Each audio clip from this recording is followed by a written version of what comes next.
Hello guys, welcome to easy way study. I hope आप सभी अच्छे होंगे। तो चलिए आज की क्लास स्टार्ट करते हैं। आज अपना टोरजन का लास्ट क्लास है, जहां अपने एमसीक्यूज देखेंगे इसके मरोड़ के, और इसके बाद में अपने मूव ऑन कर जाएंगे स्प्रिंग के ऊपर। नेक्स्ट टॉपिक अपना होगा स्प्रिंग। मैंने आपसे कहा था यदि किसी को कोई प्रॉब्लम होती है, किसी को कोई क्वेरीज है, आप मुझसे पूछ सकते हैं, परंतु किसी का कोई क्वेरी नहीं आई। एक मेरे दोस्त का क्वेरी थी, उसके बारे में डिस्कस करता हूँ कि साफ्ट इन पैरेलल और साफ्ट इन सीरीज के बारे में उसने पूछा था, उनको समझ नहीं आया था और थोड़ी सी उसमें मेरी भी गलती थी, मैंने आपको थोड़ा सा गलत तरीके से पढ़ा दिया था, तो उस चीज़ को मैं भी अपने आप को सही करूंगा। तो देखिए, सबसे पहले अपने देखते हैं मॉडुलस ऑफ रिजिडिटी, कृत्रिम मापांक क्या होता है। आप सभी को पता है, मैं इस चीज़ में टाइम वेस्ट नहीं करूंगा, अपनों ने पहले भी पता है। सी या इसे जी से डिनोट करते हैं, शेयर स्ट्रेस अपॉन में शेयर स्ट्रेन, कृतन प्रतिबल बटा में कृतन विकृति को अपने क्या कहते हैं, कृतन मापांक कहते हैं। इस चीज के बारे में आपको सभी को पता है। एक चीज मैं इसमें ऐड ऑन और करने जा रहा हूं कि the modulus of rigidity depend on the material. ये तो ऊपर वाली डेफिनेशन है, आप पढ़ लेना यार, मैं इस चीज में आपका बिल्कुल भी टाइम वेस्ट नहीं करना चाहता। ठीक है। The modulus of rigidity depend on the material. Material मतलब पदार्थ के ऊपर सी या जी डिपेंड करता है, मतलब इनका जो मान है वो फिक्स होता है पदार्थ हर एक मटेरियल का। फॉर एग्जाम्पल अपने बात करें, aluminium, brass, copper, glass, iron. Aluminium का कितना है, 2.4 इंटू 10 न्यूटन पर मीटर या पास्कल अपने इसको कहते हैं। तो इतनी बात आपको क्लियर होगी जिसको भी ये प्रॉब्लम थी। मेरे अगर एक बंदे को ये प्रॉब्लम आई है, देन मुझे लगता है बहुत सारों को ये प्रॉब्लम आई होगी, तो इस चीज़ को क्लियर करने का फर्ज मेरा बनता है। ठीक है, इतनी बात आप समझ गए। अब आप अगर आपने अच्छे से अगर आप क्रॉस क्वेश्चन उठाते हो, तो इससे क्रॉस क्वेश्चन ये बनता है कि सर जो स्ट्रेस है, जो प्रतिबल है, वो तो एरिया पे डिपेंड करता है ना।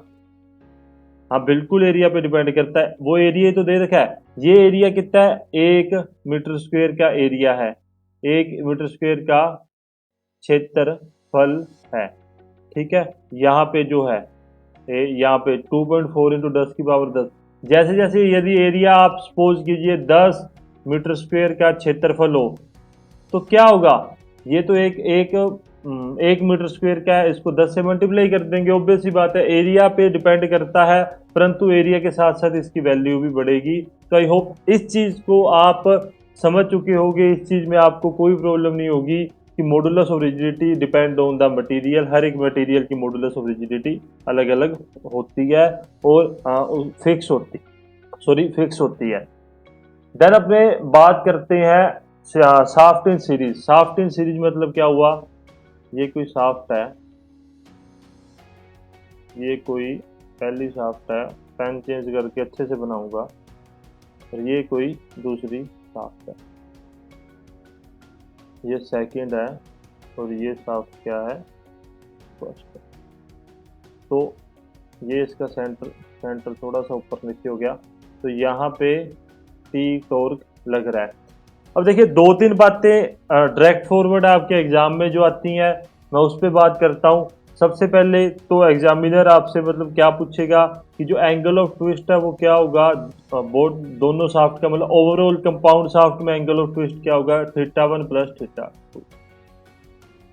इनमें जो डिफॉर्मेशन होगा पहली शाफ्ट में अलग होगा और दूसरी शाफ्ट में अलग होगा। इस बात के लिए आपको कोई प्रॉब्लम नहीं होगी, मुझे नहीं लगता आपको इसमें कोई भी दिक्कत होगी। सेकेंडली अपने बात करें, जो टॉर्क होगा वो T1 is equal to T2 होगा। मतलब इन जो शाफ्ट में, इस शाफ्ट में जो टॉर्क लग रहा है वो बराबर होगा। आगे जितनी मर्जी शाफ्ट हो सकती है, Tn आप इसको लिख सकते हो, और इसको plus theta n number of shaft हो सकती है। ठीक है, एग्जाम पॉइंट ऑफ व्यू से आपके इंपॉर्टेंट है। दो बातें थी, क्लियर होगी आपको कोई प्रॉब्लम नहीं होगी। जो इसका टॉर्क होगा T1 T2 वो सेम होगा, एक ही टॉर्क लगेगा, और एंगल ऑफ ट्विस्ट मरोड़ कोण जो होता है वो अपना क्या होगा, θ1 प्लस θ2 प्लस थीटा एन तक, जितनी शाफ्ट है वहां तक। अब मुझसे क्या गलती हुई, मैं उसके बारे में बात करना चाहता हूं। देखिए, मैंने आपको क्या बताया, theta is equal to T into में एल, सी इंटू में जे। ये चीज़ आपको पता होगी कहाँ से, इसी फॉर्मूले का अपने यूज़ करते हैं। ये फॉर्मूला भी आप ध्यान में रखना, आपके एग्जाम पॉइंट ऑफ व्यू से इंपॉर्टेंट नहीं है, बिकॉज ये पूरा जब आप अपने यूनिवर्सिटी का एग्जाम देते हैं, कॉलेज का एग्जाम देते हैं, वहाँ पूछा जाता है। बट फिर भी आपको क्लियर करना जरूरी है। मेरी थोड़ी सी गलती थी जो मैं आपसे अभी क्लियर कर देता हूँ। देखिए इस फॉर्मूले को देखेंगे, मैंने आपको क्या कहा था कि T1 L1 is equal to C1 into में J1 is equal to T2, sorry plus आएगा ना θ1 और θ2, T2 L2 C2 और J2। मैंने इस चीज़ को बार कॉमन ले लिया था, ठीक है। इस चीज़ को बार कॉमन लेके आपको T/C अंदर बचा था L1 J1 plus L2 J2। But इस चीज़ को मैं जो देखो T तो सेम है, T1 और T2 तो सेम है। इस चीज़ में अब मेरी थोड़ी सी तबीयत सही नहीं है, हो सकता है मेरा एनर्जी लेवल आपको लो लग रहा हो, वैसे तो आप कहते हो लो ही रहता है, पर फिर भी मैं बढ़ा रहा हूँ धीरे धीरे। पर आप इस चीज़ को समझ जाओगे कि टी तो सेम था, जो मैंने पहले की बात की है। मैं इस चीज़ को काटूंगा, मैं आपको इस चीज़ को मतलब ये नहीं कहता आप कैरी फॉरवर्ड करो। जो सी था मैं उस चीज़ में आपको बताना भूल गया था कि ये यहाँ पदार्थ जो मटेरियल यूज कर रहे हैं दोनों साफ्ट का सेम है। यदि सेम होगा तब तो सी कॉमन आ जाएगा, नहीं होगा तो यहाँ C1 और C2 रहेगा।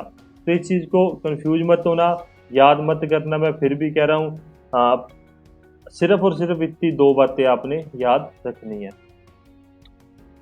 पैरेलल शाफ्ट, देखो मैं पैरेलल शाफ्ट स्टार्ट करने से पहले मैं आपसे एक या दो बात क्लियर करना चाहता हूँ। मुझे बहुत ज़्यादा हर्ट होती है जो बात, जो मुझे लगता है कि मैं पता नहीं, मैं टेलीग्राम पे मैसेज करता हूँ, मुझे उस चीज़ का रिप्लाई नहीं आता। तो कई बंदों को ये लगता है कि सर आपको अपनी क्लासेस का लेवल अप करना चाहिए। अभी मुझे ये जो शब्द है ना, मुझे समझ नहीं आता कि बच्चे क्यों बोलते हैं। आप एग्ज़ाम किसका दे रहे हो? मोटर। 2 मिनट का टाइम लूंगा, प्लीज़ आप 2 मिनट के लिए मेरी बात सुन लेना, स्किप मत करना। मोटर व्हीकल सब इंस्पेक्टर का आप एग्ज़ाम दे रहे हो राजस्थान के लिए। हर एक वैकेंसी का एक लेवल होता है।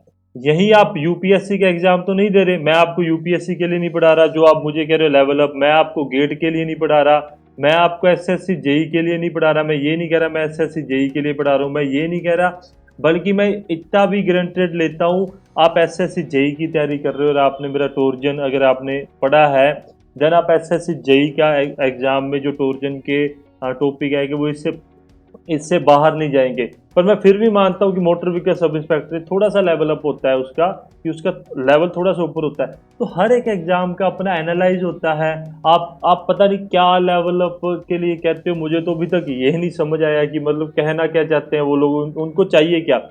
सपोज करो आपके मतलब मैंने जितना पढ़ा दिया आपके टोर्जन उतना ही है, ठीक है। अभी मैं नॉन टेक की बात करता हूँ। मानो 1857 की क्रांति मैंने ले ली, आपको सारा कुछ पढ़ा दिया टीचर ने, ठीक है। अब आपको सर लेवल अप कर दो 1857 की क्रांति का, तो वो बंदा कहाँ से लेवल अप कर देगा? ऐसे तो नहीं है वो दो चार जने अपनी तरफ से जोड़ देगा, हाँ भाई अच्छा ये मेरा साथी है मोहन, चलो मोहन को भी 1857 की क्रांति में डाल देते हैं, लेवल अप हो जाएगा, थोड़ा फालतू पता लग जाएगा बच्चों का। एक लिमिटेशन होती है हर एक चीज़ की। टोर्जन की जितनी लिमिटेशन थी, जितना आपके एग्जाम में जरूरी था, सारे का सारा पढ़ा चुका हूँ। आप यूपीएससी के लिए आपको कोई 2-3 पेजों का सब्जेक्टिव एग्जाम नहीं देना है, आपको सिर्फ ऑब्जेक्टिव एग्जाम देना है। और आप सही पढ़ रहे हो। मैं डायरेक्ट फॉरवर्ड कहने वाला इंसान हूँ। अगर जो कहते हैं हमें लेवल अप चाहिए वो मुझे मैसेज करें कि सर नहीं आप ये कमी छोड़ रहे हो। वो बंदे एमसीक्यूज लगाते नहीं है, वो बंदे पढ़ते नहीं है, सिर्फ एक मैसेज करके लेवल अप का, और पता नहीं कहाँ गायब हो जाते हैं। आप एमसीक्यूज लगाओ, आपसे एमसीक्यूज ना हो तब आप मुझे आके बोलो। अभी अभी रिसेंटली अभी कल की बात ही है, ठीक है। एक बंदे का, मैं उसको बुरा नहीं कह रहा हूँ, मुझे फील होता है, उन्होंने मुझे मैसेज कर दिया लेवल अप के लिए, कर दिया। वो कहते सर हम जो यहाँ पूरे ग्रुप में है हम लोगों ने ये सब कुछ पढ़ रखा है, आप अलग पढ़ाओ। अरे यार मैं अलग क्या पढ़ा दूंगा जब आपका जितना आपका सिलेबस है, जितना आपका सिलेबस है उसके अकॉर्डिंग ही तो पढ़ाऊंगा ना, मैं अलग क्या पढ़ा दूंगा।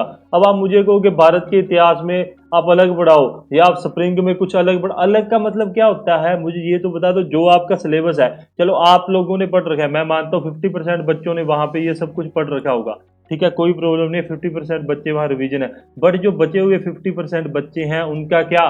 उनको जिनको कुछ भी नहीं आता, आप सपोज करो वहाँ पे ऐसे बच्चे हैं जिनको कुछ भी नहीं आता, उनके लिए तो ये बहुत काम की चीज़ है ना। तो बेसिकली आप अपना मत सोचिए, मैं इस चीज़ को बुरा नहीं मानता। आप मुझे कह रहे हो, मैंने पहले भी पोल डाला था, आपने मुझे कहा सर हमें अपनी क्लासेस का लेवल बढ़ाना चाहिए। मैंने 2-3 टॉपिक जो मुझे लगता है कि उससे बाहर आपका एग्जाम नहीं जाएगा, वो 2-3 टॉपिक भी उसमें ऐड कर दी, जैसे बेंडिंग वाला, बेंडिंग स्ट्रेस आपके ऐड किया था। बेंडिंग स्ट्रेस आपके ऐड किया गया था। और इसके बाद में मैक्सिमम से स्ट्रेस वगैरह, ये थोड़े थोड़े मोटे टॉपिक थे जो मुझे लगता है मैंने छोड़ दिए, मैंने एमसीक्यूज में करवाने थे। पर जैसे ही आपने कहा मुझे, मैंने आपको यहाँ पे मतलब क्लासेज में समझा दिए। उससे अच्छा लेवल और इससे ऊपर लेवल आपके एग्जाम में किसी काम का नहीं है। और इससे ऊपर मुझे लगता भी नहीं कोई लेवल होता है। अगर होता है तो वो प्लीज़ मुझे मैसेज करके बता सकते हैं कि सर नहीं, आपने ये चीज़ छोड़ दी है। आप जाओ यार, एमसीक्यूज लगाओ, कहीं से लगाओ, आर एस खुरमी से लगाओ, आर के जैन से लगाओ, ऑनलाइन लगाओ, टेस्ट सीरीज से लगाओ, कहीं से लगाओ। आप जाओ लगाओ, फिर मुझसे बात करो कि नहीं सर आपने हमें ये नहीं पढ़ाया था, और एग्जाम जो आपके एमसीक्यूज है उसमें ये पूछा गया। मैं ये नहीं कहता कि आप 100 में से 100 सही कर दोगे, पर मैं इतनी गारंटी लेता हूँ आप 100 में से 93 से 95 क्वेश्चन सही करके आओगे। इतनी मेरी गारंटी है, अपने सिलेबस से बाहर नहीं आएगा। ठीक है, आई होप किसी को ये बात बुरी ना लगे। मैंने फिर भी मेरा मेरा फर्ज था मैं आपको इस चीज़ के बारे में क्लियर करूं। अब अपने बात करते हैं पैरेलल, शाफ्ट इन पैरेलल। देखिए ये एक कोई सॉलिड शाफ्ट है, ठीक है, क्योंकि मुझे थोड़ा सा ऐसा फील होता है कि नहीं, ये चीज़ बार बार कहनी गलत है, क्योंकि मुझे आपसे ज़्यादा चिंता है। क्योंकि मैं उन बच्चों को भी तो नहीं छोड़ सकता ना जो जिनको पढ़ाई छोड़े को बहुत टाइम हो गया।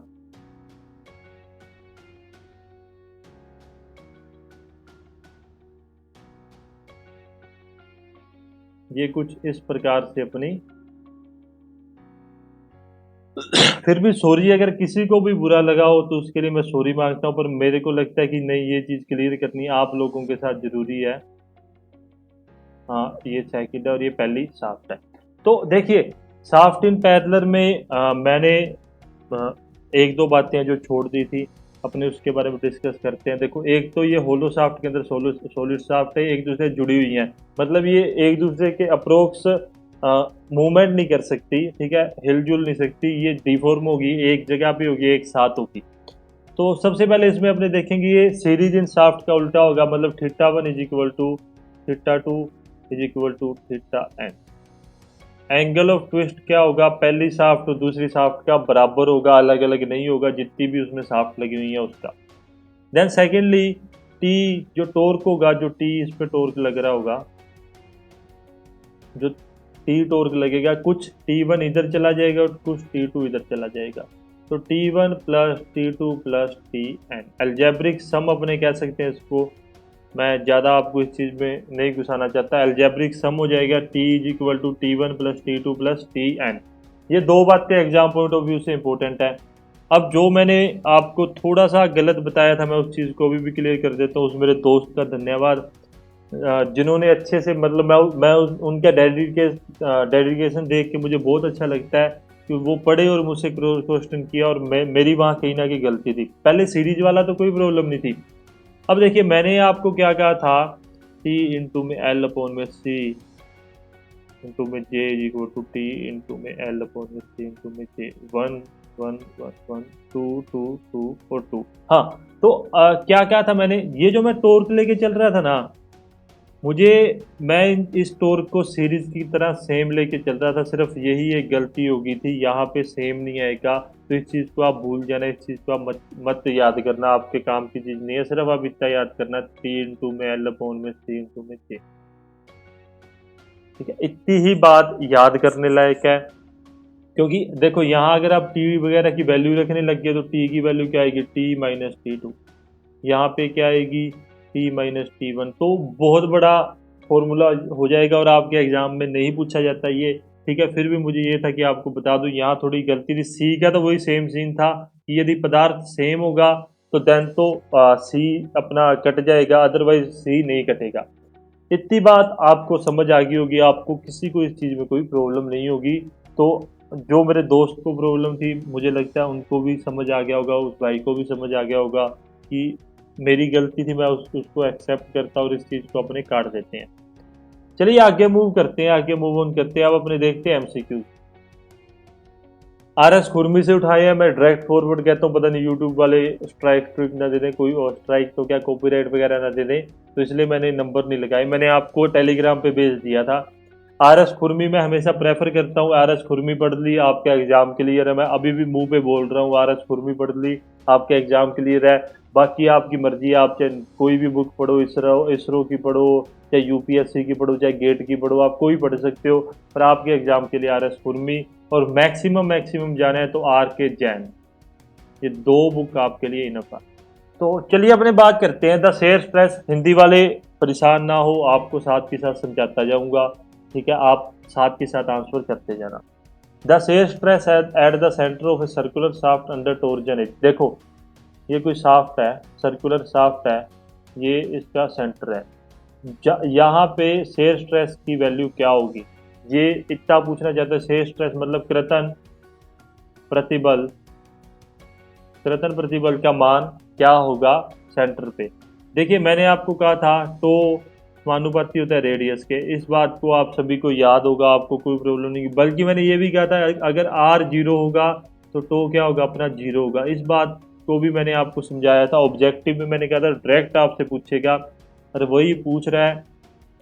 तो देखो आर जीरो है, सेंटर पे क्या होगा, रेडियस जीरो होगी, इस चीज में सभी को पता होगा, और टो भी क्या होगा, जीरो होगा। मिनिमम नहीं होगा, कंफ्यूज मत हो जाना, मिनिमम नहीं होगा, मिनिमम मत कर देना, जीरो ही होगा। इस चीज में कंफ्यूजन होगी, आप यहीं जाके फंसोगे, आप मिनिमम करके आओगे, मुझे पक्का पता है, पर वो होगा क्या, वो जीरो होगा। समझ आ गई होगी इतनी बात। आगे चलते हैं। When a shaft is subjected to twisting movement, जब कोई शाफ्ट पे मरोड़ अघूरन लगता है, every cross section of shaft will be under, मतलब अनुप्रस्थ काट जो शाफ्ट की होती है वो होती है, मतलब किसके अंडर होती है, शेयर स्ट्रेस के अंदर अंडर में होती है, उस पर सिर्फ शेयर स्ट्रेस लगता है। टेंसाइल फोर्स क्या होता है, टेंसाइल फोर्स के बारे में, ये टेंसाइल फोर्स है, यदि आप इसको ऐसे अंदर की तरफ कर दोगे तो ये कंप्रेसिव फोर्स है। बेंडिंग फोर्स तो अपने इस प्रकार से होता है। तो बेंडिंग फोर्स लगता, बेंडिंग स्ट्रेस लगती है, पर पूरे के पूरे क्रॉस सेक्शन पे नहीं लगती है, कुछ एरिया पे लगती है। शेयर स्ट्रेस पूरे के पूरे क्रॉस सेक्शन पे लगता है, तो इसलिए क्या जनरेट होता है, शेयर स्ट्रेस। होप कोई प्रॉब्लम नहीं होगी आपको। देन अपने बात करते हैं द शेयर स्ट्रेस कृतन प्रतिबल, जो दो तीन प्रश्न बनते हैं अपने उसी पे बात कर रहे हैं। At the outer most fibre of the circular shaft under torsion, देखो ये शाफ्ट है, शाफ्ट के यहाँ आउटर मोस्ट फाइबर, ऊपर ही ऊपर टो की वैल्यू क्या होगी, देखो आर यदि मैक्सिमम होगा या R is equal to R होगा, ठीक है, यहाँ रेडियस मैक्सिमम ही होगी ना, आर आर बराबर आर कब होगा, जब रेडियस मैक्सिमम होगी, उससे ऊपर नहीं जा सकती, तो टो की वैल्यू क्या होगी, टो की वैल्यू मैक्सिमम होती है।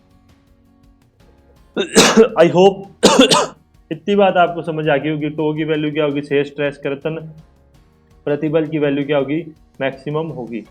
किसी को कोई प्रॉब्लम नहीं होगी। चलिए आगे चलते हैं। अगर अब भी आपको कोई प्रॉब्लम होती है आप मुझे बता देना, सर मुझे ये क्वेश्चन नहीं समझ आया, अपने स्प्रिंग के अंदर उसको ऐड ऑन कर देंगे। The torsional rigidity, torsional torsional को मरोड़ दृढ़ता अपने कहते हैं, of a shaft is given by, देखो क्या होता है, टी अपॉन में J is equal to C theta upon में एल, ये सबको पता है। तो टी इंटू में एल अपॉन में theta is equal to C into में जे, ये या तो आप इसको और या आप इसको क्या कह सकते हो, मरोड़ दृढ़ता, टॉर्जनल रिजिडिटी कह सकते हो। तो ये चीज अपने निकल के आ रही है ना, लेंथ को इसने यूनिट मान लिया होगा, इकाई मान ली होगी, तो इसलिए लेंथ को हटा दिया गया होगा। पर फिर भी अपने इस चीज में ज्यादा कंफ्यूज नहीं होते, टी बटा में थीटा ये रहा, ठीक है। सी इंटू में जे को भी अपने, यदि यहाँ पे कुछ ऐसा होता सी इंटू में जे, या यहाँ पे सी इंटू में टी, या सी इंटू में थीटा, और यहाँ पे हो जाता सी इंटू में एल, तो भी अपना आंसर क्या होता है, ये सही होता है। तो टॉर्जनल रिजिडिटी के दो प्रश्न बनते हैं, वो इन दोनों से ही बनते हैं। और इससे अलावा यूनिट M4 मान सकता है, C इंटू में J व्युत्क्रमानुपाती होता है, मेरे को बहुत मुश्किल लगता है बोलना। हाँ, C इंटू में J व्युत्क्रमानुपाती होता है 1 में थीटा के। चलिए आगे चलते हैं। When a shaft is subjected to torsion, जबकि शाफ्ट पे टोर्जन लगता है, the shear stress inducted in the shaft varies from. तो शेयर स्ट्रेस उस शाफ्ट पे क्या होती है, इतनी बात कह रहा है। मैं यहाँ शाफ्ट ही बना देता हूँ, आपको समझाने के लिए ही बना रहा हूँ, आपको कंफ्यूजन ना हो, आप ये ना कह दो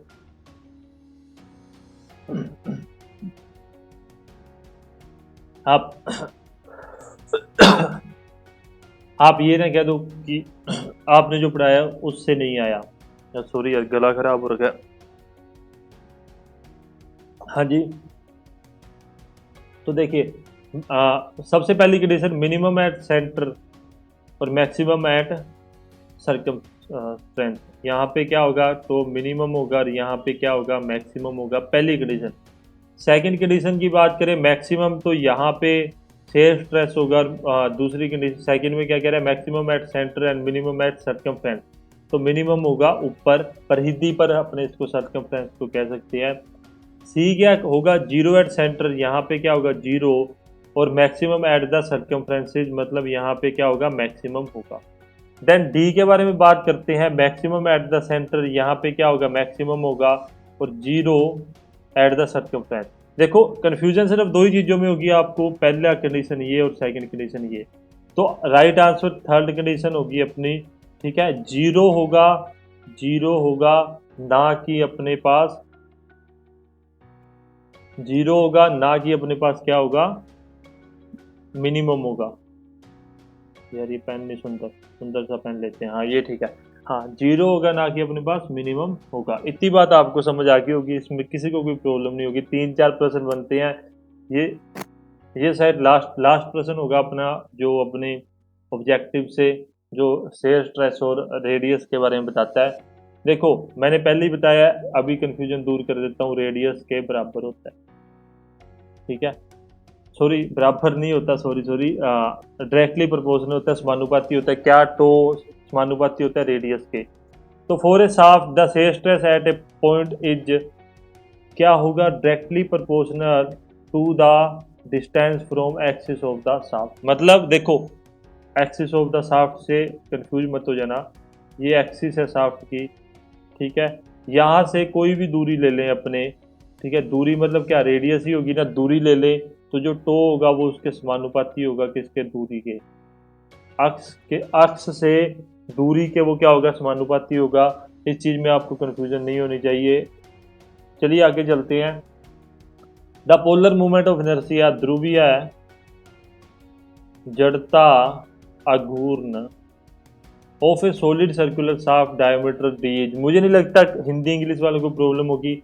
देखिए J इज इक्वल टू क्या होता है, आई एक्स एक्स प्लस आई वाई वाई, ये होता है पाई बाई 64 डी की 4 प्लस पाई बाई 64 डी की 4। अपने सभी ने पढ़ा हुआ, मैं जल्दी जल्दी आपको ये करवा रहा हूँ। 2 पाई बाई 64 डी की 4 हो जाएगी, इससे कट जाएगा तो अपने पास आंसर निकल के आएगा पाई बाई 32 डी की पावर 4। ये चीज़ में किसी को कन्फ्यूजन नहीं होगी, आसानी से आपको करवा रखा है, सब करवा रखा है। तो इसका आंसर क्या होगा, इन दोनों में आप कंफ्यूज हो गए, मुझे पक्का पता है, और आज का आंसर ये होगा, ना कि D3 होगा। चलिए आगे चलते हैं। The polar movement hollow shaft के लिए भी सेम सीन है, ठीक है। पाई बाई 32 डी की पावर 4 माइनस स्मॉल डी की पावर 4। तो आसानी से आपको हो जाएगा, करके बता देता हूँ, आई एक्स एक्स प्लस आई वाई वाई। तो पाई बाई 64 कैपिटल डी की पावर 4 माइनस स्मॉल डी की power 4 plus pi by 64 capital D की पावर माइनस स्मॉल डी की पावर 4। जड़त्व आघूर्ण मूवमेंट ऑफ इनर्शिया होता है, आपको कोई प्रॉब्लम नहीं होगी। पाई बाई 64 डी की पावर 4 माइनस स्मॉल डी की पावर 4 किसका, होलो शाफ्ट के लिए। तो इसको 2 पाई बाई 64 डी की पावर 4 माइनस स्मॉल डी की पावर 4, इससे ये कट जाएगा 32 पे, तो पाई बाई 32 डी की पावर 4 माइनस स्मॉल डी की पावर 4 हो जाएगा। किसी को, मुझे नहीं लगता अभी कोई प्रॉब्लम होगी। ठीक है, मैं फिर कह रहा हूँ मेरी तबीयत ख़राब है, मैंने ये क्लास रात को रिकॉर्ड करनी थी, सुबह जल्दी अपलोड करनी थी, बट तबीयत ख़राब होने के कारण मैं सो गया था रात। अभी अभी भी मैं लेट उठा हूँ, अभी भी मेरी तबीयत सही नहीं है, पर फिर भी आपको क्लासेस अवेलेबल करवानी है। तो चलिए आगे बात करते हैं। Which of the following is correct torsion equation. मरोड़ समीकरण क्या होती है? टी अपॉन में J is equal to C theta upon में एल और टो अपॉन में आर। मैं फिर कह रहा हूँ सी की जगह पे आपको जी भी मिल सकता है और जे की जगह पे आपको आई पी भी मिल सकता है, तो कंफ्यूज मत हो जाना। और बी इसका सही आंसर है, ठीक है। बाकी आप देख लेना, बी इसका सही आंसर है। याद कर लो क्या, एक बार सभी रिपीट करेंगे। टी अपॉन में जे सी थीटा अपॉन में एल टो अपॉन में आर। टी अपॉन में जे सी थीटा अपॉन में एल टो अपॉन में आर। आगे बात करते हैं the torque transmitted bye A solid shaft of A diameter D. इसके बाद अपने कुछ इंपॉर्टेंट पार्ट है वो भी करते हैं, इंपॉर्टेंट है आपके लिए। तो वो क्या होगा? T max is equal to pi by 16 to D 3। ये फॉर्मूला रट लो, एग्जाम में आएगा, पक्का कह रहा हूँ आएगा, पक्का आएगा, मैं गारंटेड है ये फॉर्मूला आपके एग्जाम में आएगा। इसकी वैल्यू तो क्या याद करोगे, पर फॉर्मूला आप याद कर लो। अभी मैं कुछ बातें क्लियर करना चाहता हूँ, इससे आगे मेरे ख्याल से न्यूमेरिकल है। हाँ न्यूमेरिकल है।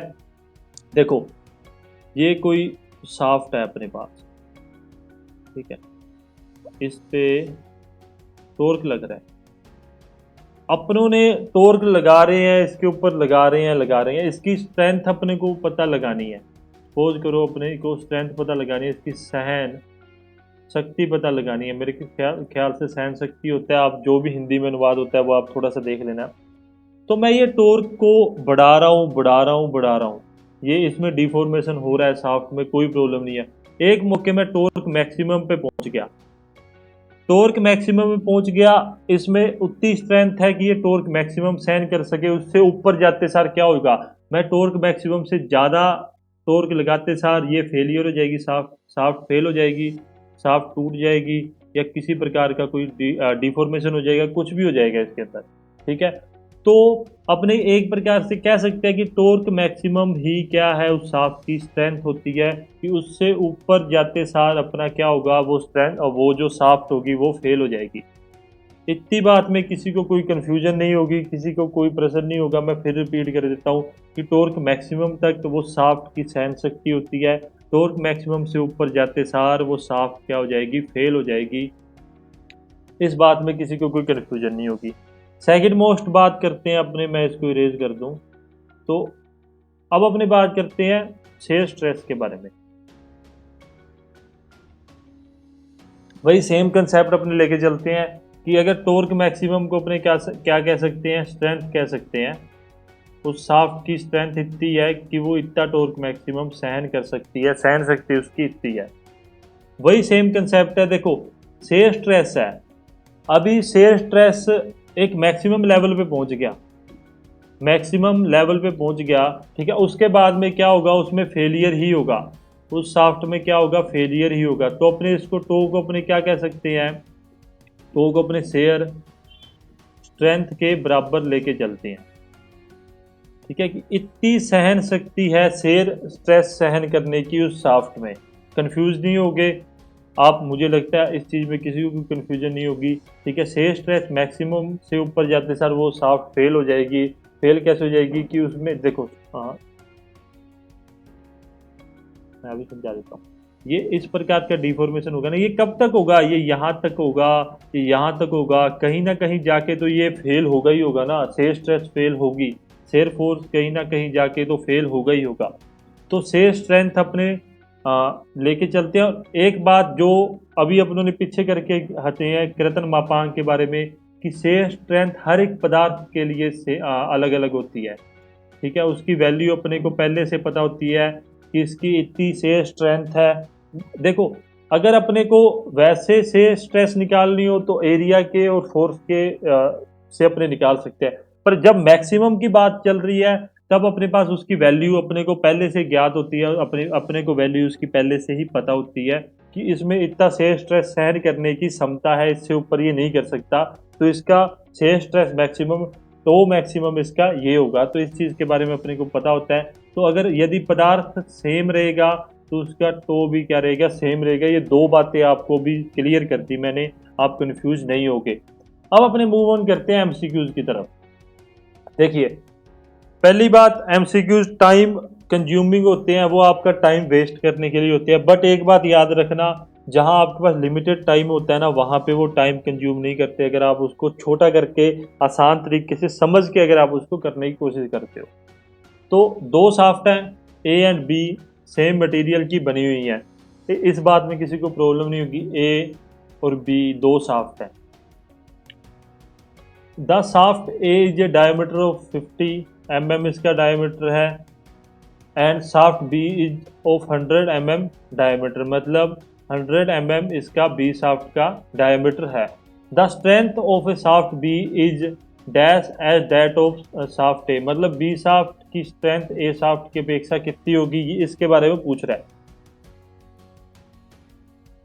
सपोज करिए मैं इसको डी लेके चल रहा हूँ, मतलब इसकी जो डायमीटर डी mm है, कोई प्रॉब्लम नहीं है। और इसको मैं क्या लिख सकता हूँ, 2D mm लिख सकता हूँ। आई होप अब आपको कोई प्रॉब्लम नहीं फेस हो रही होगी, आपको ये नहीं लग रहा होगा यार ये क्या पढ़ा रहे हैं। मुझे नहीं लगता किसी को कोई प्रॉब्लम होगी। इतनी इतनी बात आपको क्लियर होगी। इसको मैं डी लेके चल रहा हूँ और इसको मैं 2D बटा में 2D mm लेके सॉरी, हाँ, इसको डी और इसको 2D लेके चल रहा हूँ। अभी देखिए, पाई बाय 16 तो D3 ओके है। टॉर्क मैक्सिमम अपने निकाल लेंगे, इससे इसकी ए शाफ्ट की स्ट्रेंथ अपने को पता लग जाएगी। और वही बी शाफ्ट के लिए अपने निकाल लेंगे T max for B, pi by 16 तो 2D की पावर 3, ये पूरे का पूरा ब्रैकेट में आएगा। इस बात में किसी को कोई कंफ्यूजन नहीं होगी, इतनी बात आप सभी को समझ आ गई होगी। मैं आराम से कर रहा हूँ, ये टाइम कंज्यूमिंग बिल्कुल भी नहीं है, आसान न्यूमेरिकल है जो एग्जामिनर पूछता है। तो अभी क्या बोल रहा है उसने, बी की अपेक्षा ए का, तो बी बटा में ए आ जाएगा बाय 16 तो D3। आई होप किसी को कोई प्रॉब्लम नहीं होगी। पाई बाय 16 तो से ये कट जाएगा। मैंने अभी बताया से आपका क्रॉस क्वेश्चन उठेगा, इसलिए मैंने पीछे क्लियर कर दिया था कि इनका जो स्ट्रेंथ होती है, टो मैक्सिमम होता है, वो सेम रहेगा अगर पदार्थ सेम है। यदि यहाँ पे पदार्थ अलग अलग दे देते वो, तब अपने टो की वैल्यू अपने को निकालनी पड़ती, उसके लिए अलग से न्यूमेरिकल में वैल्यूज दी जाती। पर सेम है तो ये एक दूसरे से कट जाएंगे, वो दोनों टो की वैल्यू जो होगी, शेयर स्ट्रेस की वैल्यू क्या होगी, सेम होगी। कि वो पदार्थ का डायमीटर चाहे कम हो जाए चाहे बढ़ जाए, बट एक मैक्सिमम लिमिट है उस पदार्थ की, उससे ऊपर वो नहीं सहन कर सकता अपने आप को, मतलब वो उससे ऊपर वो शेयर स्ट्रेस नहीं सहन कर सकता, उस चीज़ को अपने लेके चलते हैं। तो ओवरऑल अपने पास क्या बचेगा, यार मैंने ज़्यादा जगह घेर ली, कोई बात नहीं। इस 2D की स्क्वायर बटा में D की स्क्वायर, ये बात है। अभी 2 का क्यूब क्या होता है, 8D की क्यूब बटा में D का स्क्वायर, नहीं है क्यूब है, इससे ये कट जाएगा और ये क्या आ जाएगा, 8 गुना। 8 गुना ऐसे होता है, पता नहीं ऐसे होता है, जैसे भी होता है आप देख लेना। तो 8 गुना इसका आंसर हो जाएगा। होप किसी को कन्फ्यूजन नहीं होगी। मैं इरेज कर रहा हूँ थोड़ा पीछे, यार इरेज तो हो गए नहीं, चलो एक मिनट। हाँ, तो क्या किया मैंने, मैं फिर से रिपीट कर देता हूँ, आपको कन्फ्यूजन ना रहे।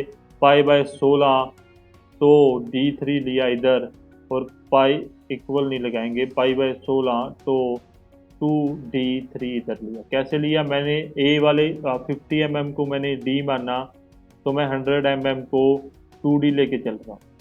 ठीक है, हाँ, अगर आप यहाँ पे वैल्यू रखते हो तो वैल्यू बहुत बड़ी हो जाती है। आप 50 की क्यूब करोगे, उसके बाद में निकालोगे।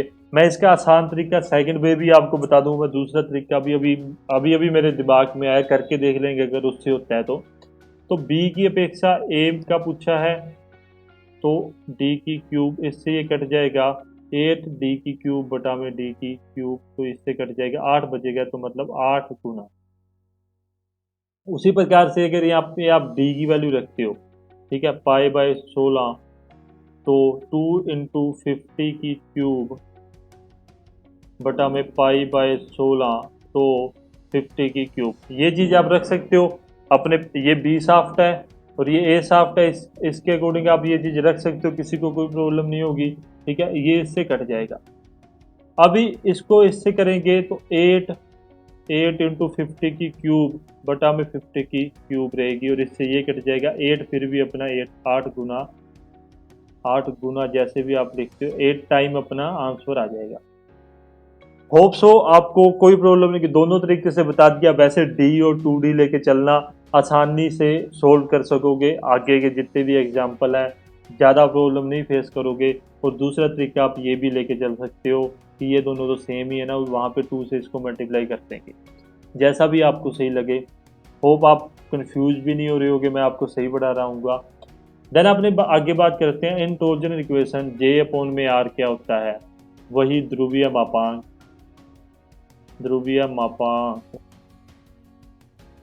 K is equal to J upon में R। तो ध्रुवीय मापांक पोलर मॉडुलस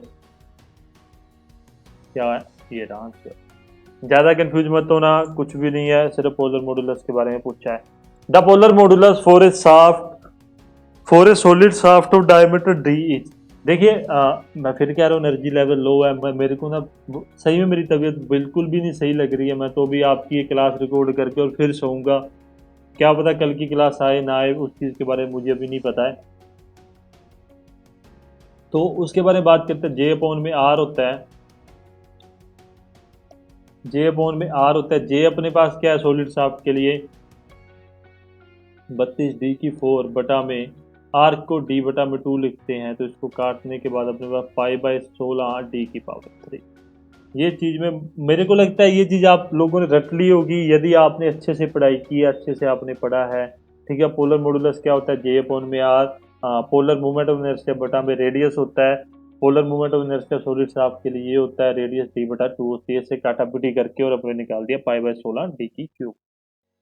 सेम उसी प्रकार से ये चीज़ आप खुद निकालोगे, मैं आपको आंसर बता देता हूँ कि इसका आंसर क्या रहेगा। आप उसके बाद में खुद इसकी वैल्यू निकालोगे, इसका आंसर ये होगा। मुझे पता है आप लोगों ने सही तरीके से नहीं पढ़ा है।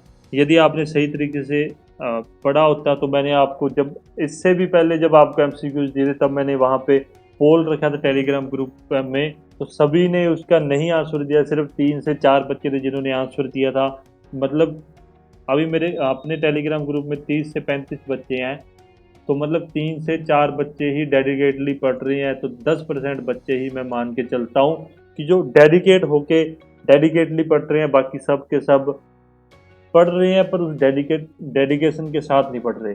और वो डेडिकेशन आप अपने अंदर लेके आओ, कुछ भी करो, क्योंकि ये वैकेंसी बार बार आपको नहीं मिलेगी। इस चीज़ के बारे में आप ध्यान रखिए। The torque transmitted by a hollow shaft of outer diameter D and inner diameter small d। Torque transmission अपने को मैंने आपको समझा दिया था क्या होता है। Torque maximum for hollow shaft 5/16, तो D की 4 माइनस स्मॉल d की 4 बटा में D। ठीक है, आप इस चीज़ में ना एक चीज़ में कंफ्यूज हो गए, सिर्फ एक चीज़ में। ठीक है, एक तो आप इन दोनों चीज़ों में कंफ्यूज हो जाओगे। सेकेंडली आप कंफ्यूज हो जाओगे जब आपको एग्जामिनर दे देगा 5/16 तो D की 4 स्मॉल d की 4 बटा में D की 4। ये जहाँ दे दिया ना, आप वहाँ कंफ्यूज हो जाओगे। C और इसको E ऑप्शन मान लें तो C इसका राइट आंसर होगा, पर इन दोनों में कंफ्यूज हो जाओगे। और यही आपके एग्जाम में अगर आता है तो यही ऑप्शन मिलेंगे जो मैंने C E ऑप्शन दिया है, यही आपको मिलेंगे। एग्जामिनर ऐसा ही आपको ऑप्शन देगा। चलिए आगे चलते हैं। The shaft revolving at a omega radius पर second transmit torque T newton metre. The power developed is. देखो मैंने आपको पहले ही बताया था P इज इक्वल टू क्या होता है 2π/N/T बटा में 60। ठीक है, ओमेगा इज इक्वल टू क्या होता है 2π/N बटा में 60। ओमेगा का मतलब क्या है, एंगुलर वेलोसिटी। द शाफ्ट जो घूम रही है किसमें, ओमेगा रेडियस पे, और T टॉर्क ट्रांसमिट करते हैं। मुझे लगता है मैं आपको सही समझा रहा हूँ। देखो अब अगर आपको फिर भी प्रॉब्लम लगती है, मैं यही चीज़ आपको दोबारा से भी समझाने के लिए रेडी हूँ, बट आप मुझे बता दिया करो। मुझे अच्छा लगता है जब मेरी कोई कमियां निकाल के मुझे बताता है, तो मुझे ये लगता है कि मैं अपने आप को वहाँ इम्प्रूव कर सकता हूँ। आप ही मेरी बैकबोन हो, जो 30 से 40 बच्चे जुड़े हुए हैं। आप ही मुझे बताओगे कि सर नहीं, इस प्रकार से ये प्रॉब्लम है, आप इसको सही कीजिए। तो ओमेगा की वैल्यू जब अपने यहाँ पे रखेंगे, यहाँ पे रखेंगे तो P इज इक्वल टू क्या आएगा, ओमेगा टी, और यूनिट क्या होती है, वॉट। याद रखना यूनिट के बारे में, यदि यहाँ पे आपसे टी इंटू ओमेगा वोट है और यहाँ टी इंटू ओमेगा जूल भी दे सकता है एग्जामिनर आपसे, तो यूनिट में आपको आप फंस ना जाओ। हमेशा कह के चलता हूँ, जो भी पॉइंट पढ़ो उसकी यूनिट आप हमेशा याद रखो, और मैंने आपको हर एक चीज़ की यूनिट आपके सामने निकाल के बताई है कि हाँ इसकी यूनिट ये है। चलिए, एक बड़े वाला प्रश्न है ये, थोड़ा सा इस पे बात करते हैं, कोई प्रॉब्लम नहीं है, ये आसानी से हो जाएगा। सॉल्व कैसे करेंगे सॉरी, मेरा पता नहीं चला, खराब हो रखा है। तो सॉल्व कैसे करेंगे, वो डी वाले और टू डी डी बटा टू जो भी फॉर्मूला होगा उससे सॉल्व करेंगे। मेरे को आसान लगा वो, आप आसानी से सॉल्व कर सकते हो, आप 100 को लेके भी सॉल्व कर सकते हो, कोई प्रॉब्लम नहीं है, जैसा आपको सही लगे। तो चलिए मैं एक काम करता हूँ, मैं आपको ना 100 को लेके ही सोल्व कर देता हूँ, आपको कंफ्यूजन ना रहे। तो दो शाफ्ट हैं ए और बी, यहाँ पे मैंने ए शाफ्ट लिख दी, यहाँ पे मैंने बी शाफ्ट लिख दी। तो एरिया कम यूज करेंगे, मुझे पता है ये थोड़ा सा बड़ा प्रश्न है और थोड़ा सा कंफ्यूजेबल है, ध्यान से देखना है इसको। The shaft A is solid diameter 100 mm and shaft B is hollow with outer diameter 100 mm और इनर डायमीटर 50 mm। देखो, जो शाफ्ट ए है वो ठोस है, तो उसका जो व्यास है वो 100 mm है, और जो शाफ्ट बी है वह खोखली है, उसका बाह्य व्यास तो 100 mm और आंतरिक व्यास 50 mm है। तो टॉर्क ट्रांसमिटेड पूछा गया है बी शाफ्ट का ए शाफ्ट की अपेक्षा। तो मैं क्या लिख सकता हूँ, पाई बाय 16 तो 100 की स्क्वायर, ओ सॉरी 100 की क्यूब, ये चीज़ मैं लिख सकता हूँ, किसी को कोई कन्फ्यूजन नहीं होगी। ठीक है, मैं इसको प्रेफर करता हूँ आप इसको डी लेके चलना। मैं फिर कह रहा हूँ आप इसको डी से करके देखना एक बार, आपको सारी प्रॉब्लम आपकी सोल्व हो जाएगी। इस चीज़ से आप बहुत ज़्यादा कंफ्यूज हो जाओगे। मैं वो डी वाला भी आएगा, मैंने इस दो दो क्वेश्चन रखे हैं, डी वाला भी रखा है और एक ये भी रखा है, तो उसको आप खुद सोल्व करोगे, इसको मैं सोल्व करके बता देता हूँ। तो बी है, उसको अपने लिख सकते हैं पाई बाय 16 तो कैपिटल डी माइनस में, सॉरी हाँ स्मॉल डी बटा डी, ये इसका फॉर्मूला होता है, आप सभी को पता है, फॉर्मूले में किसी को कोई प्रॉब्लम नहीं होगी। इसको मैं इरेज करूंगा, पेन लेता हूँ। हाँ, 100 की पावर 4 माइनस 100 बटा में 2 की पावर 4 लिख सकता हूँ ना मैं 50 को। 100 बटा में 2 कितना होता है, 50 mm ही होता है। इस चीज़ में कंफ्यूज मत हो जाना। आप अगर वैल्यू में फंस गए, आप ये सोचने लग गए कि मैं 100 का क्यूब करके निकाल लूँगा, आप पूरा एग्जाम इसी चीज़ में निकाल आओगे, आपसे फिर भी नहीं होगा ये। इस चीज़ को याद रखें। और कैपिटल डी क्या है, 100 है। इस चीज़ में मुझे नहीं लगता किसी को कोई कन्फ्यूजन होगी, ये आपको समझ आ गया होगा। इसको आप डी बटा 2 लेके चले तो मैं कहता हूँ आसानी से, बहुत आसानी से हो जाएगा। पर फिर भी मैं आपको कंफ्यूज नहीं करना चाहता ज़्यादा, आप इसमें कंफ्यूज हो गए वैसे, पर मैं वैल्यू के साथ जाना चाहता हूँ, ताकि आप ये ना कह दो कि सर आप तो डी वगैरह कर रहे हो और हमें 50 mm 100 mm से समझना है। तो बी अपॉन में ए करेंगे, बी की अपेक्षा ए का पूछा है, तो पाई बाय 16 तो 100 की पावर 4 माइनस 100 बटा में 2 की पावर 4 बटा में 100 अपॉन में पाई बाय 16 तो 100 की क्यूब। ये चीज़ इधर जाएगी और अपने पास वैल्यू क्या निकल के आएगी, 100 की 4 माइनस 100 की पावर 4 बटा में 16। मैं इस चीज़ को लिख सकता हूँ, आपको कोई प्रॉब्लम नहीं होगी। ठीक है, अपॉन में 100 इंटू में 100 की क्यूब। इतनी बात आप लोगों को समझ आ गई होगी, कैसे आई, इसको काट दिया, पदार्थ सेम है, मटेरियल सेम है, यहाँ ऊपर लिखा हुआ है। इस वैल्यू को नीचे ये बचा तो ये इधर चला जाएगा। इतनी बात आपको समझ आ गई, आप नोट डाउन कर सकते हो, आपको लिखना है तो आप लिख सकते हो, आप समझना चाहते हो समझ सकते हो। मैं इरेज कर रहा हूँ, मेरे पास जगह थोड़ी कम रह गई है। तो निकल के क्या आया, 100 की पावर 4 माइनस 100 की पावर 4 बटा में 16 बटा में 100 इंटू 100 की पावर 100 100 इंटू 100। हाँ, तो 100 की 100 क्या कह रहा हूँ मैं, 100 इंटू 100 की पावर 300 की पावर क्यूब। तो इससे अपने एक चीज़ निकल के आई 100 की पावर 4 माइनस 100 की पावर 4 बटा में 16 अपॉन में 100 की पावर 4। इस चीज़ में आप लोगों को कन्फ्यूजन नहीं होगी, इतनी बात आपको समझ आ गई होगी, ज़्यादा कन्फ्यूज मैं नहीं कर रहा। अब सिर्फ ऊपर वाला सेगमेंट अपने देखते हैं। अभी इसको नीचे नहीं लेके आ सकते बिकॉज यहाँ माइनस में है, इसको इक्वल करते हैं। तो इक्वल करने के लिए अपने क्या करेंगे, इरेजर लेता हूँ मैं और सब इरेज कर देते हैं। इक्वल हो गया, अरे नहीं मजाक कर रहा हूँ। देखो 16 इंटू 100 की पावर 4 माइनस 100 की पावर 4 ये रह जाएगा, कोई कन्फ्यूजन नहीं है, मैं फिर कह रहा हूँ कोई कन्फ्यूजन नहीं है। और ये जो 100 है ये इधर आ जाएगा, तो 100 की पावर 4 इधर आ जाएगी। आई होप किसी को अभी कोई कन्फ्यूजन नहीं हो रही होगी। 16 100 की पावर 4 में से एक 100 की पावर 4 जाएगी, तो अपने पास 15 100 की पावर 4 बच जाएगी। 15 इंटू 100 की पावर 4 बटा में 16 इंटू 100 की पावर 4, ये इससे कट जाएगा और 15 बटा में 16 अपने पास आंसर आ जाएगा। बहुत बहुत कन्फ्यूजेबल था, करोगे तो समझ आ जाएगा। मुझे पता है आप इसमें बहुत ज़्यादा कन्फ्यूज हो, आप दोबारा से देख सकते हैं। यहाँ जो पीछे अपनों ने किया था वो तो आपको मुझे पता है समझ आ गया, आपने काटापिटी कर दी, उसमें कोई प्रॉब्लम नहीं। यहाँ से आपको कन्फ्यूज होना चालू है, ठीक है। मैं तभी कह रहा हूँ इसको अगर आप डी लेके चलते तो आप इतना आसानी से इस क्वेश्चन को सॉल्व कर लेते, पर वही है 100 की वैल्यू लेके चल रही थी। तो 16 को अपने कॉमन लेके और यहाँ पे ऊपर 16 आ जाएगा, नॉर्मल मैथमेटिक्स है, और यहाँ पे 100 रहेगा, तो यहाँ पे नीचे 16 की वैल्यू आ जाएगी। यहाँ 16 100 इंटू 100 की पावर 4 में से एक 100 की पावर 4 माइनस करेंगे तो क्या बचेगा, 15 100 की पावर 4 बचेगा, और नीचे क्या बचेगा, 16 100 की पावर 4। इसको इससे काट देंगे और 15 बटा में 16 आंसर आ जाएगा। मैं खुद ही थक गया आपको ये समझाते समझाते। आप ये खुद सोचो, ये थोड़ा सा कंफ्यूजेबल है पर टाइम कंज्यूमिंग है। यदि आपका पेपर हाई लेवल का आता है तो ये क्वेश्चन आपके एग्जामिनर पूछ सकता है, जो इजी भी है और टाइम कंज्यूमिंग भी है। आपको ज़्यादा वैल्यूज में नहीं घुसना। चलिए इतना समझ आ गया।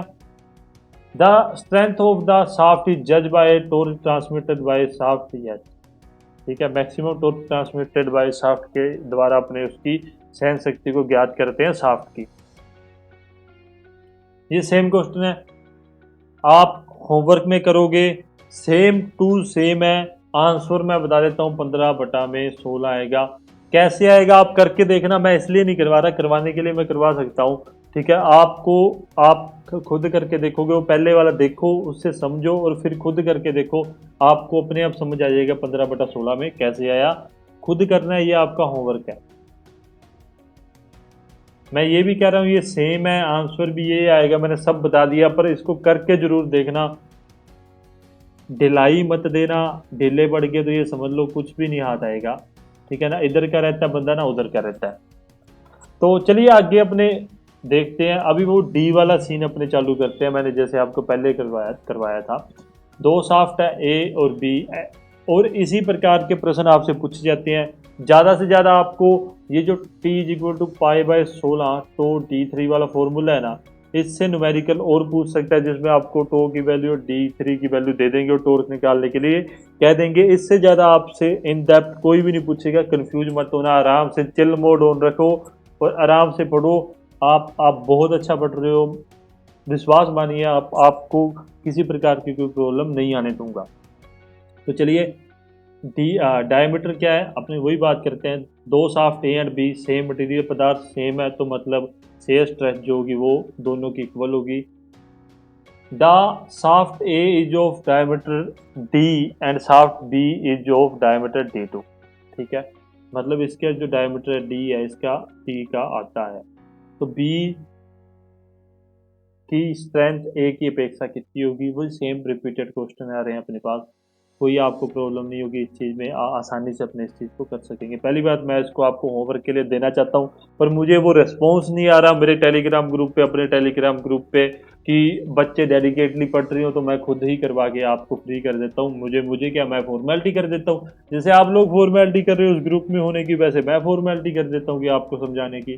क्योंकि आपको अगर डेडिकेशन होता तो आप मुझसे क्रॉस क्वेश्चन पूछते, ठीक है, आप एमसीक्यूज भेजते हैं कि सर मुझे मुझे ये भी पता है कि मैंने जो आपको पढ़ाया है उसमें मैंने पूरा आपको ये नहीं है कि आपको टोटल आपके सामने खोल के रख दिया कि हाँ भाई ये लो आपके सामने इतना कुछ है। ठीक है, तो ज़्यादा कंफ्यूज होने की जरूरत नहीं है। चलिए अपने आगे बात करते हैं। देखो पाई/16, तो कहा गया D3 इज इक्वल टू नहीं आएगा। पाई/16 मेरी हैबिट सी है अपॉन D/2 की क्यूब। ठीक है, अपॉन में अपने क्या कर देंगे पाई/16 तो D3। ठीक है, इतनी बात आपको समझ आ गई होगी, इस बात में कोई कन्फ्यूजन नहीं होगा। तो इसके बारे में ये दोनों तो काट ही दो यार, इस चीज़ को तो काट दिया करो। D/2 की पावर क्यूब बटा में D की पावर क्यूब। तो यहाँ पे क्या आ जाएगा, इधर इधर लिख रहा हूँ, इधर देखो D की क्यूब बटा में 8 इंटू में D की क्यूब। तो ये दोनों कट जाएंगे। आई होप कोई प्रॉब्लम नहीं होगी आपको। और 1/8 इसका क्या होगा, आंसर होगा 1/8। ये बात याद रखना कि किसकी अपेक्षा पूछ रहा है उसको अपने नीचे रखेंगे। ठीक है, बी की स्ट्रेंथ पूछ रहा है, ए की अपेक्षा, तो उसको नीचे रखेंगे। अगर यहीं पे 8 गुना कहीं दे देता एग्जामिनर 8 टाइम और 1/8 दे देता तो 1/8 सही होता है, यहाँ पे आप जाके कंफ्यूज हो जाते। तो इस चीज़ को ध्यान रखना। अब सबसे मुश्किल, जो मुझे सबसे मुश्किल लगा करने के लिए, आपको समझाने के लिए, चलिए इसके ऊपर आराम से बात करते हैं। जल्दी नहीं है अपने को कोई, आराम से समझते हैं, थोड़ा सा कंफ्यूजेबल भी होगा आपके लिए। देखिए, a circular shaft fix at a, मतलब एक सर्कुलर शाफ्ट है वो ए पे फिक्स है diameter D for half of the length, मतलब L2 के लिए उसकी जो व्यास है वो क्या है, D है। And diameter D2 over the other half, मतलब यहाँ पे क्या है, D2 diameter as shown in figure 2.51, मतलब यहाँ पे उन्होंने दिखा रखा है।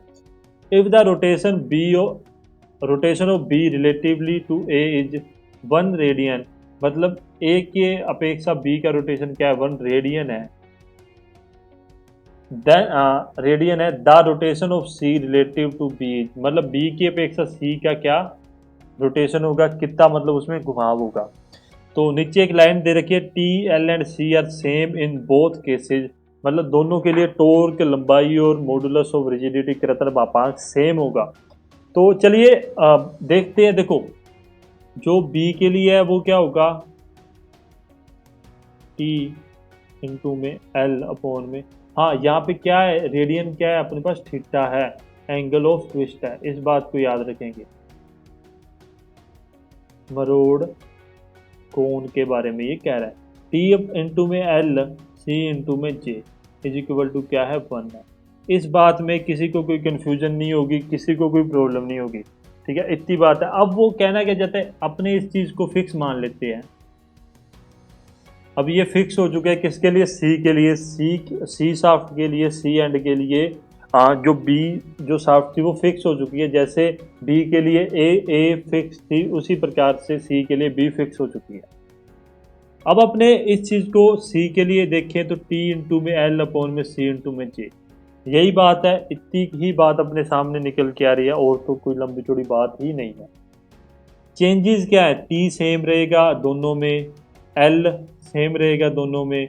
मुझे हो सकता है मैं आपको इस चीज़ को नहीं समझा सकूं अच्छे से, पर मुझे जितना आपको अच्छे से समझा सकता हूं मैं उस चीज़ को समझाने की कोशिश करूंगा। मैं पहले ही क्लियर कर रहा हूं। ठीक है, सी सेम रहेगा। होप सो इतनी बात आपको समझ आ गई होगी, आराम से समझना। देखो मैं इस चीज़ में जल्दी नहीं कर सकता और आपको जल्दी समझ भी नहीं आएगा। कन्फ्यूजेबल क्या है, सिर्फ और सिर्फ जे है, सिर्फ और सिर्फ जे ही अपने पास चेंज होगा। यहाँ पे पाई/32 डी की पावर 4 होगा, और यहाँ पे क्या होगा, पाई/32 डी की पावर D/2 की पावर 4 होगा। इस बात पे किसी को कोई कन्फ्यूजन नहीं होगी। ठीक है, आप इस बात के लिए आप समझ सकोगे, इस बात में किसी को भी कोई कन्फ्यूजन नहीं होगी। तो अपने सिर्फ और सिर्फ चेंजेस कहाँ देखें, इसमें ही देखें। टी एल और सी तो सेम रहेगा, कोई प्रॉब्लम नहीं होगी टी एल एंड सी में। तो यहाँ 1 रेडियन है, तो मैं इसको जे को भी एक प्रकार से 1 ही मान लेता हूँ, या आप इस चीज़ में कन्फ्यूजन मत हो, इस पूरे को आप 1 मान के ही चलो। तो यहाँ पे क्या आएगा, पाई बाय 32 डी की पावर 2 की 4 आ जाएगा। तो पाई बाय 32 डी की 4 बटा में 16। इस बात में भी किसी को कन्फ्यूजन नहीं होगी, ये 16 कैसे है, 2 की पावर 4 क्या होती है, 16 होती है। 2 2 दूनी 4, 4 इंटू 2 8, 8 2 जा 16, मतलब 8 दूनी 16 होती है। तो किसकी अपेक्षा पूछा है, बी की अपेक्षा, सी का। तो है rotation C relative to B, हाँ सी ऊपर आ जाएगा, नहीं बी नीचे आएगा, बी की अपेक्षा पूछा है। तो एक सेकंड, मैं खुद ही कंफ्यूज हो चुका हूँ, सॉरी। मैं आपको इस चीज़ को एक सेकंड में आपको भी क्लियर करता हूँ। The rotation of C relative to B will be, ठीक है। तो हाँ, तो अपने बात कर रहे थे relation of C, sorry rotation of C relative to B. तो पाई बाय 32 डी की पावर 4 बटा में 16, इस चीज़ से आप कंफ्यूज नहीं होगे, अपने सिर्फ इन दोनों की ही बात करेंगे। तो नॉर्मल सी बात है, अपने को यहाँ भी दिख रहा है कि बी मतलब pi by 32 D for B का, और सी का अपने पाई बाय 32 डी की पावर 4 बटा में 16 लेके चलते हैं, तो ये कट जाएगा, और ऑब्वियस 16 रेडियन इसका आंसर आ जाएगा। मुझे पता है आपको कन्फ्यूजन होगी थोड़ी सी, आपको नहीं समझ आया होगा, क्योंकि टी एल और सी मैं कॉमन लेके चलता हूँ, सिर्फ सारा खेल किसका है, जे का है, पोलर मूवमेंट ऑफ इनर्शिया का है। तो अपने उसी को लेके चलते हैं, यहाँ पे अपने लिख सकते हैं सी, ठीक है, टी इंटू एल इंटू में सी, ये तो कट जाएगा ना, ऑब्वियस ही बात है कट जाएगा। और यहाँ पे इसको इसकी जो वैल्यू है 1 के रिलेटिव है, तो इस चीज़ को अपने ऐसे ऐसे देख सकते हैं एक प्रकार से। अच्छे से मुझे नहीं इस चीज़ का मतलब सोल्यूशन मिला कि आपको मैं समझा, देखो कई बार ना मैं इस चीज़ में नया हूँ, तो मैं आपको अच्छे से समझा नहीं पा रहा हूँ। मुझे पता है कि ये कैसे होगा, पर उस चीज़ को समझाने में मुझे थोड़ी सी डिफ़िकल्टी आती है। उस चीज़ में आप, आई होप आपको कोई प्रॉब्लम नहीं होगी, इतना इतना का आप मैनेज कर लीजिए प्लीज़, कि कहीं ना कहीं जाके तो मैं भी फंसता हूँ, और वो आज यहाँ जाके फंसा हूँ। पर मुझे ये पता है कि इसका आंसर 16 रेडियन है, पर वो कैसे निकला मेरे को वो भी पता है, पर उस चीज़ को मैं आपको समझाऊं कैसे, अभी मुझे उस चीज़ का तरीका ढूंढना है। तो कोई बात नहीं, अगर नहीं समझ आया अपने, डेफिनेटली मैं देखो मैं स्किप नहीं करता किसी क्वेश्चन को, मुझे पता है मैं इस चीज़ को अच्छे से नहीं समझा सकूंगा, पर फिर भी मेरा फर्ज था आपको एक दिशा देने के लिए, उस चीज़ को मैंने आपको बता दिया। अपने बाद में अच्छे से कर लेंगे, कोई प्रॉब्लम नहीं है क्वेश्चन को। चलिए स्ट्रेन एनर्जी, विकृति ऊर्जा के बारे में बात करते हैं। विकृति ऊर्जा, तो the strain energy store in a solid circular shaft subjected to stress, कृतन प्रतिबल टो इज। देखो याद रखना, टो की स्क्वायर 4c इंटू में v, ये होता है u, किसके लिए, u फॉर सॉलिड, सॉलिड के लिए क्या होता है, ये रहा, ठीक है। कंफ्यूज मत होना, फिर कह रहा हूँ, बार बार कह रहा हूँ, कंफ्यूज मत होना। ये सब चीज़ें आपको एक प्रकार से आपको रटनी पड़ेगी, मैंने आपको ये पहले ही कहा था, आप इसको रट लो, आपके एग्जाम में सीधा पूछा जाता है, वही एमसीक्यूज अपने पास आ रहे हैं। उसी प्रकार से उसी सेम तरीके से the strain energy store in hollow shaft, खोखली साफ्ट के लिए वो पूछ रहा है, आउटर डायमीटर डी है, और आंतरिक व्यास जो है वो स्मॉल डी है, और शेष स्ट्रेस उस पर लग रहा है। कंफ्यूजेबल दो चीज़ें हैं, दोनों में जाके आप कंफ्यूज होगे, कंफ्यूज नहीं होना है, इसका आंसर ये है, ठीक है। इस चीज़ में आप बिल्कुल बिल्कुल भी कंफ्यूज नहीं होना। तो प्लीज़ आप मेरे, आई होप आपको इतनी बात समझ आ गई होगी। चलिए एक नई चीज़ मैं आपको बताना चाहता हूँ, मैंने आपको कहा था एमसीक्यू से बहुत सारी चीज़ें निकल के आती हैं जो अपने को नहीं पता होती है। सबसे पहले क्वेश्चन देखते हैं, when a shaft of diameter D is subjected to twisting movement T, twisting movement लग रहा है उसके ऊपर, मरोड़ आघूर्ण कह सकते हैं, और बेंडिंग मूवमेंट लग रहा है नमन, आघूर्ण आघूर्ण लग रहा है M. The equivalent bending movement, देखो मैंने इक्विवेलेंट ट्विस्टिंग मूवमेंट तो आपको बता दिया था, उसके बारे में आगे बात करेंगे। इक्विवेलेंट बेंडिंग मूवमेंट में बताना रह गया था, मुझे ये था एमसीक्यूज में आपको बताऊंगा। एम बी से इसको डिनोट करते हैं, और इसका आंसर होता है ये, M E is equal to क्या होता है, 1/2 M plus under root M square plus T square. Hope so कोई प्रॉब्लम नहीं होगी, इतनी बात आपको क्लियर होगी। आपको याद ही रखना पड़ेगा इस चीज़ में, इस चीज़ को आप ज़्यादा कंफ्यूज नहीं कर सकते। देन अपने बात करते हैं when a shaft of diameter D is subjected to twisting moment T, same चीज़ है, और बेंडिंग मोमेंट एम लग रहा है उसके ऊपर। इक्विवेलेंट ट्विस्टिंग मोमेंट ये मैंने आपको बताया था, टी सी इक्वल टू क्या होता है, under root M square plus T square. रटना ही पड़ेगा आपको, रटना पड़ेगा। मैंने वैसे समझा भी दिया था, पर आप फिर भी एक बार इस चीज़ को आप ध्यान में रखेंगे। ये रहा आंसर। चलिए चलिए आगे बात करते हैं। When a shaft of diameter D subjected to twisting movement T, bending movement क्या लग रहा है, एम, मतलब मरोड़, आघूर्ण, आघूर्ण और नमन आघूर्ण के बारे में बात करें, एम और टी के बारे में। Then the maximum normal stress, maximum stresses क्या होती हैं, 16 pi d3 M plus under root M square plus T square, और मिनिमम क्या होती हैं, 16 पाई d3 एम माइनस में under root M square plus T square. दोनों चीज़ों के लिए सिग्मा मैक्सिमम, सिग्मा बी और सिग्मा बी मिनिमम, दोनों कंडीशन आपको याद रखनी है। तो मैक्सिमम के लिए अपने कहाँ है, तो ये कंडीशन है। कंफ्यूज मत हो जाना, रटना ही पड़ेगा। कुछ चीज़ें आपको डायरेक्ट जो एग्जाम में आती है वो आपको याद करनी ही पड़ेगी। मैं आपको वैसे मैंने समझा भी दिया था कहाँ से कैसे आया, पर फिर भी मुझे पता है आखिरी में आपको याद करना ही पड़ेगा। और हाँ, तो मैक्सिमम यहाँ बात कर ली, मिनिमम मुझे लगा वहाँ पे मैक्सिमम क्यों लिख रखा है। When a shaft of diameter D subjected twisting moment T and bending moment M, ठीक है, उस पर टी और एम लग रहा है, ट्विस्टिंग मोमेंट और bending moment. Maximum shear stress, maximum क्या अपनों ने निकाला था, sigma B max minus sigma B minimum upon में 2, ये अपनों ने निकाला था। उसकी वैल्यू अपने पास क्या निकल के आई थी, पाई बाई 16 अपॉन में pi d3 into under root M square plus T square, क्या आएगी, 16 पाई d3 अंडर रूट में M square plus T square. अभी एक बात याद रखना, होलो के लिए भी याद करके रखनी, सभी चीज़ें आप याद करके रखोगे। आपको होमवर्क भी दिया था, आप होलो के बारे में आप डिस्कस करोगे। आई होप सो थोड़ा मेरा एनर्जी लेवल आपको लो लगा हो, उसके लिए सॉरी है।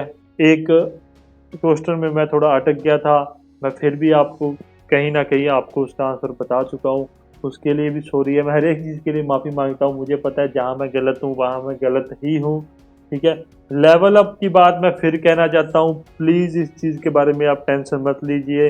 आपको जो दिया जा रहा है आप उस चीज़ को लेने का प्रयास कीजिए, गलत गलत वे में मत लेना प्लीज़। जो आपको स्टडी मटेरियल के लिए, मतलब जो आपको पढ़ाया जा रहा है, आप उस चीज़ को गेन कीजिए, आप उस चीज़ के लिए रेडी रेडी रहिए। आपके लिए मैं वास्तव में, आप इतना विश्वास कर सकते हैं, आप टॉर्जन के एमसीक्यूज लगाइए यार, आप जाके उस चीज़ को करिए तो सही। चलो लेवल अप करना है, मेरे पास आके आप कहो तो सही, सर ये लो ये चीज़ नहीं पढ़ाई आपने, मैंने तो ये पढ़ के आया हूँ एक्स्ट्रा, आप बताओ। तब मैं भी ये कह सकता हूँ कि हाँ जी यार, मेरी गलती है, मैं आपको अभी कभी ये चीज़ नया टॉपिक अभी पढ़ा देता हूँ, ठीक है। तो मेरी तरफ से तो आपको 100% दिया जा रहा है, आप उस चीज़ में मत टेंशन लीजिए। यदि वीडियो अच्छी लगे लाइक कमेंट शेयर करना, चैनल सब्सक्राइब करना, टेलीग्राम ग्रुप को ज्वाइन कर लें। यहाँ पे एमसीक्यूज वगैरह मैंने पहले ही डाल दिए थे, मैंने कह भी दिया था किसी को कोई प्रॉब्लम होती है वो वहीं आके आप मुझसे बात कर सकते हैं, मुझे कह सकते हैं, ग्रुप में मैसेज कर सकते हैं, सभी के सामने करो यार, कोई प्रॉब्लम नहीं है। आपको कन्फ्यूजन है, आप सभी के सामने आप मैसेज करो, मुझे इस चीज़ में भी कोई प्रॉब्लम नहीं है। जहाँ मेरी गलती, अभी वो भाई ने मैसेज किया कि उसको साफ्ट इन पैरेलल और साफ्ट इन सीरीज नहीं समझ आ रही, तो मैंने कह दिया कि मैं आपको कल ये चीज़ समझा दूंगा, उसमें मेरी कुछ गलती थी, मैंने वो भी अपनी गलती सुधार ली, उस भाई का धन्यवाद। तो आई होप आपका दिन शुभ जाए, धन्यवाद।